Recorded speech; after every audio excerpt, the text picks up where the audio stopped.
Pokemon Sword and Shield is about to be released. It may well be released when this video goes out, and I thought it high fitting time to show you guys my Nintendo Switch game collection.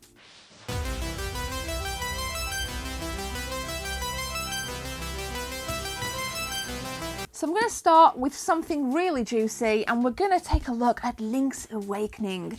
This being the collector's edition, I paid £5 more than what the retail price was, but this is a beautiful edition that came with a Game Boy looking steelbook, the game, as well as a stunning art book.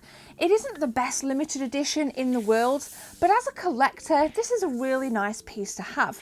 And it just so happens that the game itself is a remarkable testament to the original Link's Awakening on the Game Boy. It looks absolutely stunning, and whilst a lot of people complained about the kind of almost faded smoky border as you move along, you know, if you've played it, you'll know exactly what I mean. I think it was really well executed, the whole thing. I really enjoyed the sound design. I just love how quirky Zelda games are anyway. I don't necessarily think there's even a bad Zelda game, but this as a remake was a huge hit.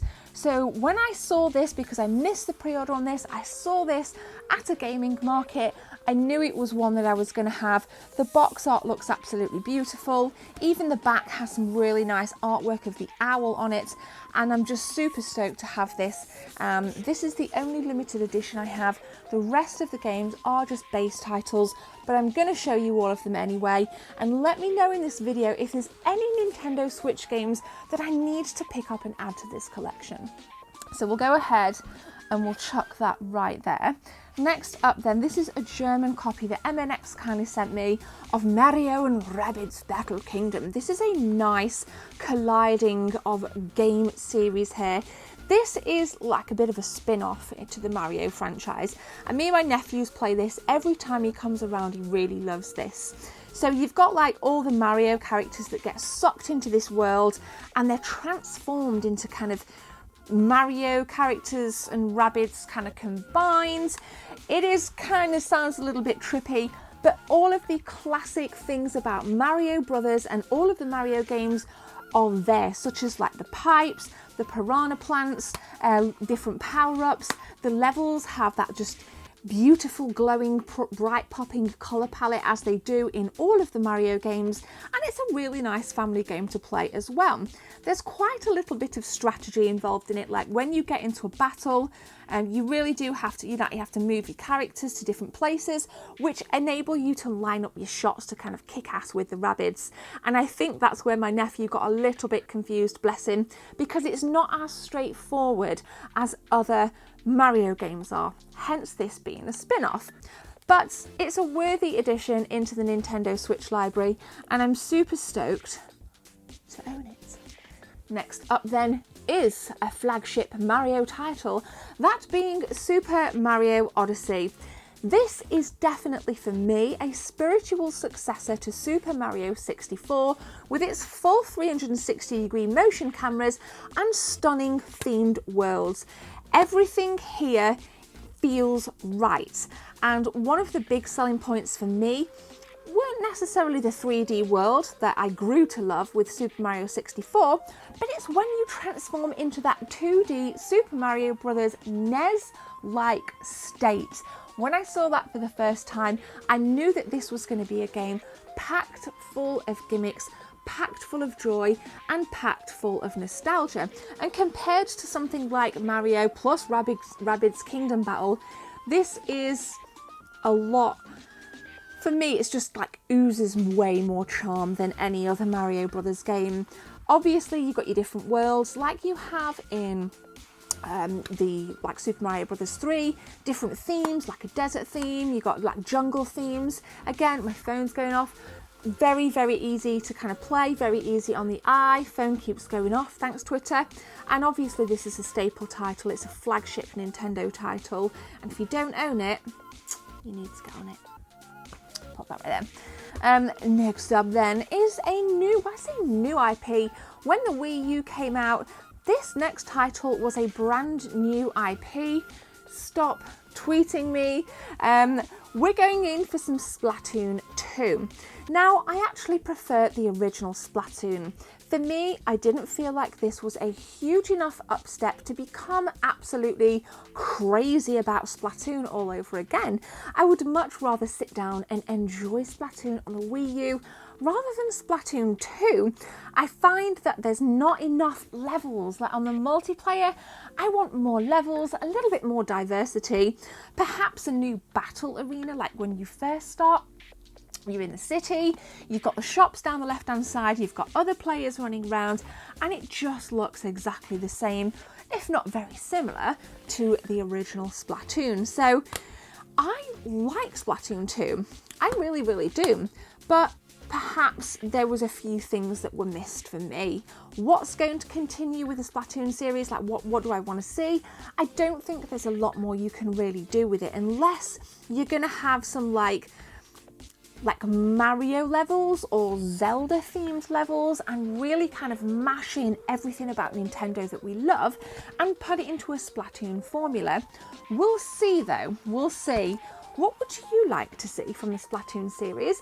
Please chuck a comment below because I will read everything. Next up, Mario Kart 8 Deluxe. This being the deluxe version, which means it's an upstep from the Wii U release because all of the DLC is bundled in. It features classic tracks from Rainbow Road and Koopa Beach and Yoshi's Island. There's just so much joy. And if you saw my video about retro game races on Wednesday, I talked about Super Mario Kart, as that's the first Mario Kart to ever be released on the Super Nintendo. You still feel vibes in this. I think this has been, hands down, one of the most consistent Nintendo brands, the Mario Kart brand ever. I could get a lot of hate in the comments for that. You may well disagree, but I've played every single Mario Kart to death and I just think it's so consistent and there's not really a lot more that I think they can do with it. What else would I like to see? I don't know. I think the next Mario Kart that comes out has huge boots to fill. VR's not even a thing on the Switch yet, but will it be? I don't know. We'll see how. It'd be interesting to see how the Mario Kart series develops and what else they can actually do with it. Next up then is another must-own title. This is Octopath Traveller. I actually purchased this out in Portugal a couple of years back as it had completely sold out in the UK here. It's still somewhat difficult to find. Like if you go to Game, you'll struggle to see a brand new copy of this. It just tends to be a couple of pre-owned. And Octopath Traveller is just a majestic RPG with like 16-bit polished sprites. You get to choose between 8 different characters with 8 different adventures, 8 different backstories. You know, the replay value is very high here and the story is just beautiful and well executed. The music is on point and I just loved everything about Octopath Traveller. People went crazy for this when it came out. The reviews were glowing and I cannot imagine the Nintendo Switch without it. Whether you're a Switch owner or a Switch Lite owner, you must get this game. It's great to play when you're travelling or it's great to kick back and play at home. We'll make it a nice Switch pile right there. Let's see if we can just kind of pop that in. There we go. Next up then is Ultra Street Fighter 2, the final challenges. This is a recipe that works time after time after time. The most iconic fighting game of all time is back. First new characters in nearly 20 years. Violent Ken and Evil Ryu is like so good you can switch between the glorious graphics of today or you can kick back and enjoy some classic Street Fighter 2 graphics. So there's just a ton of stuff. It says here like local and online multiplayer, arcade, versus and training mode and a gallery. I think this was only $29.99 retail and I'm not surprised considering how many variations of Street Fighter 2 have come out. But if you're like me and grew up in the 16-bit era, I think you're really going to enjoy this. It's not something that like my nephew who's 14 enjoys to play, but he didn't have it like when he was growing up. I did. And this is a gnarly little addition to my Switch library. Alrighty, we're making a lovely little bunch here. Next up then we have some Breath of the Wild, a launch title in 2017, winner of countless awards. And I mean, what can we say about Breath of the Wild that we haven't already said? It is an open world adventure game that took the series, I think, in a very different direction. For me, there's a much darker tone to this than I've noticed in any other Zelda game. I started to see a turn actually around kind of Ocarina of Time, you know, Twilight Princess kind of stuff. And then this just adds in a whole new layer of thinking. I think it's very challenging in many places. Like some of the dungeons are just really tricky, and I like it that you can pretty much go to anything at any point, and if it's too difficult you can come back out, level up, you know, enjoy the world, catch some horses, go on an adventure for half an hour doing absolutely nothing but taking pictures, visit Kakariko Village, whatever you want to do.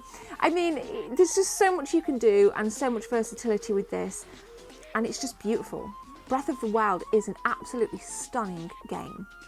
Up next then, this is Super Smash Bros. Ultimate. I do actually have the special edition to this. It is, where is it? I don't know. I think it's up there on the cubes, but nonetheless, not a huge fan. I just wanted to kind of join the hype train when I purchased this, if I'm brutally honest. I've only played it a couple of times, and for me, it just doesn't pique my attention like something like Breath of the Wild does. I mean, I like my fighting games, but I tend to kind of stick more towards the real nostalgia. And whilst this does have a myriad of characters that I grew up with, for me, there's a niche market for this. There's a pro circuit. They're always doing competitions down at like Gamescom and Eurogamer. It's very skilled, and I just lack that skill and that patience, unfortunately. But nonetheless, I would suggest you get it if you're a collector, or if you like me, you like stuff looking nice on your shelves. The collector's edition for me is a must, whereas the base game, yeah, I think you've really got to be a fan to want to get this. Last game then, we got some Let's Go Pikachu, a classic remake from Pokemon Yellow, packed full of charm. I love Pikachu. I love this guy. I'm always sharing little cute gifs of Pikachu over on my Twitter. I think I'm going to buy Let's Go Eevee as well. And I think with Pokemon Sword and Shield coming up, I wanted to save this bad boy till last. Again, if you've completed like Pokemon Yellow, we've got that kind of almost top-down look. The world is very rich. Everything is amplified. You know, my nephew loves this. It's great that you can utilise the Joy-Cons to kind of catch your Pokemon, like check out the Pokeballs. I think the mechanics feel great. There's nothing I don't like about this. It just makes me smile from ear to ear. And whilst I wasn't like a huge Pokemon fan back in the day, I love playing it now because I'm just an absolute geek. So let me know what is your favourite Pokemon? That's a question I've not asked before. What is your favourite Pokemon? I want to know. I'll be intrigued to see who says what. So that is my very small, but I love it, my very small Nintendo Switch game collection. The Switch is a remarkable console, but it is not my primary current generation console. The PS4 is. Huge collection behind the camera of PS4 games, but I'm pretty happy with this, and I will be getting Pokemon Sword and Shield. And I'm happy to also take recommendations from you good people. So I'm going to leave it there. I hope you are having a wonderful day. Subscribe, leave a like and share if you're awesome. I will see you over the weekend for streams. My name is Gemma. Take care. See you soon.